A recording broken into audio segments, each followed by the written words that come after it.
Kita ternyata dekat aja ya menuju ke Sunan Prapen. Kita jalan.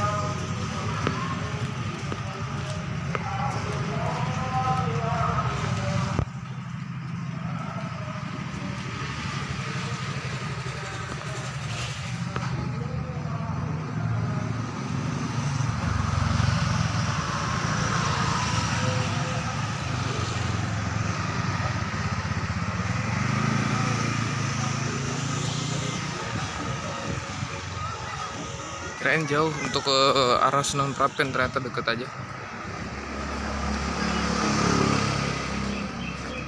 Ini kita nggak tahu jalan mana nih, kita liatin arah dulu. Oke. Sunan Prapen atau Syekh Maulana Fatikal adalah putra dari Sunan Dalem atau Syekh Maulana Zainal Abidin dan cucu dari Sunan Giri. Beliau lahir sekitar tahun 1412 Saka. Sunan Prapen merupakan penerus dinasti Giri keempat pada tahun 1507 sampai 1605 Masehi. Saat dipimpin Sunan Prapen lah Giri Kedaton tidak hanya dikenal sebagai tempat belajar agama, namun menjadi daerah yang mempunyai pemerintahan, kekuasaan, dan kekuatan politik. Hal ini yang membuat Prabu Brawijaya kelima Raja Majapahit yang terakhir memerintahkan Patih Madura untuk menyerang Giri Kedaton karena pimpinannya yaitu Sunan Prapen tidak mau menyatakan takluk kepada Majapahit berdasarkan Babat Tanah Jawi dan Serat Centini. Ribuan pasukan Majapahit yang dipimpin oleh Patih Madura yang menyerang Giri Kedaton akhirnya mampu menguasai hampir sebagian wilayah Giri Kedaton dan banyak menewaskan para santri yang ada. Seluruh bangunan di kawasan Giri semuanya dibakar habis. Giri Kedaton menjadi lautan api, harta benda dijarah, kaum wanitanya diperkosa.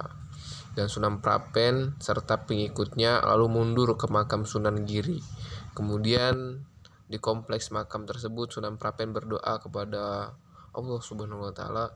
Selesainya berdoa, kemudian memerintahkan juru kunci membuka pintu kayu jati di kompleks makam. Kemudian keluarlah ribuan tawon atau lebah yang beracun. Ribuan tawon tersebut terbang ke angkasa bergumpalan bagaikan awan hitam yang menyerang barisan pasukan Majapahit sedang bersenang-senang karena kemenangannya. Para prajurit Majapahit lari lontang-lantung, seluruh tubuhnya menjadi lebam karena sengatan lebah beracun. Banyak korban yang tewas. Melihat keadaan yang tidak terkendali, sebagian prajurit lebih baik mencari selamat, lari masuk hutan. Namun barisan lebah yang semakin banyak itu mengikuti larinya rombongan Patih Madura hingga sampai di kerajaan Majapahit. Lebah beracun itu kemudian menyerang ke dalam istana, geger seluruh penghuni yang ada di dalamnya. Menyaksikan hal ini, Prabu Brawijaya kelima kemudian mengadahkan tangannya ke langit dan bersumpah tidak akan mengganggu para santri dan Sunan Prapen kecuali yang sudah terjadi. Setelah selesai, sang Prabu mengucapkan sumpahnya, seluruh barisan lebah beracun berbalik arah, melesat ke udara dan terbang ke arah barat laut. Langitnya pun menjadi cerah. Hal ini yang membuat akhirnya Brawijaya kelima membiarkan Giri Kedaton menjadi daerah bebas di luar kekuasaannya. Dan seperti itu adalah kisah dari Sunan Prapen tadi. Nah, menurut VSC juga Sunan Prapen sebagai Paus Islam atau Raja Imam yang mempunyai peran dalam memberikan berkah kepada raja-raja Demak dan Pajang yang baru dinobatkan. Bahkan beliau memiliki pengaruh besar sampai di Kalimantan, Sulawesi, dan Lombok. Sunan Prapen wafat pada tahun 1512 Saka atau 1605 Masehi. Sedangkan haul Sunan Prapen jatuh pada tanggal 15 Syawal setiap tahunnya. Dan makamnya 400 meter dari makam Sunan Giri. Oke teman-teman, tadi kita udah ziarah di makam Sunan Prapen dan ya agak lumayan capek naik ke atas. jalan kaki. Kita udah selesai di makam Sunan Prapen, jadi kita bakal lanjut lagi ke sunan-sunan selanjutnya. Oke, terus ikutin aja.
Oke teman-teman, tadi kita ke tempatnya Mbah Condro Dipo. Ternyata dekat sama masjid yang aku singgahi tadi. Ini kita lanjut lagi jalan ke Sunan Derajat. Kita lanjut jalan lagi.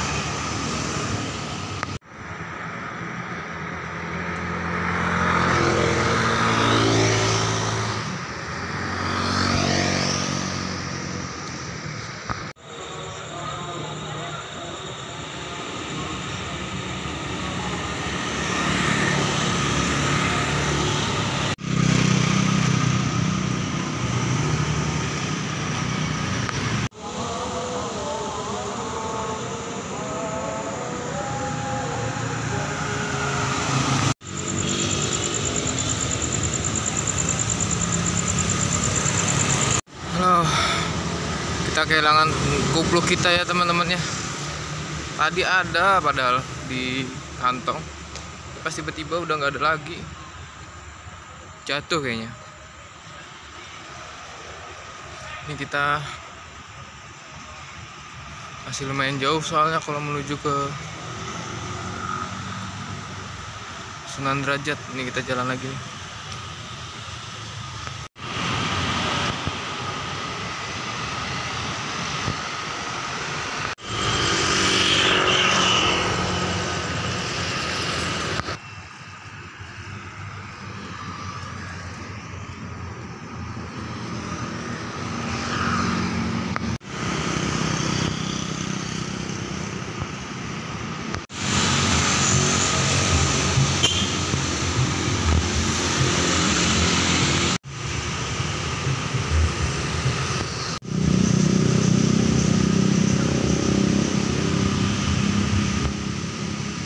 Kayaknya kita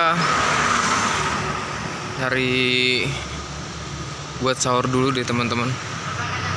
Soalnya di sini udah mau sahur.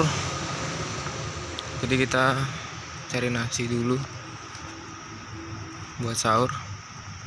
Nanti habis itu selesai sahur paling ibadah baru kita istirahat. Oke, lanjut jalan lagi. Masih jauh perjalanan, jauh banget. Yuk lanjut.